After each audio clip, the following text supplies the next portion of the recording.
Punta tayong palengke guys, bili tayo ng chicken at saka shrimp. Gagawa tayo ng chicken shrimp lumpia. Yun, para masarap. Oh, hi Tordy! Hello! Yan. Going kami ng palengke sa Talipapa. Okay?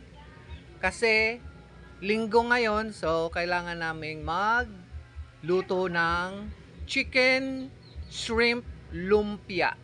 Yan, dito kami sa Manukan, no. Yan, bili kami ng chicken breast tapos ipapilay namin. Yan. Yan, pilay. Oh, yan, pwede na yan, ate. Tapos pa-chop na lang din ng buto para sabawan para masarap. Okay. Thank you. Ayan na, nirap na. Yan. Tapos yan, lulutuin na namin yan. Yan. O, di ba? Ganyan lang.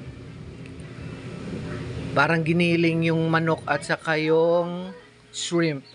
Yan, lulutuin na natin yan, ganyan. Okay, maya-maya yan, luto na. Ihaunin na natin para matikman natin yung chicken shrimp lumpia.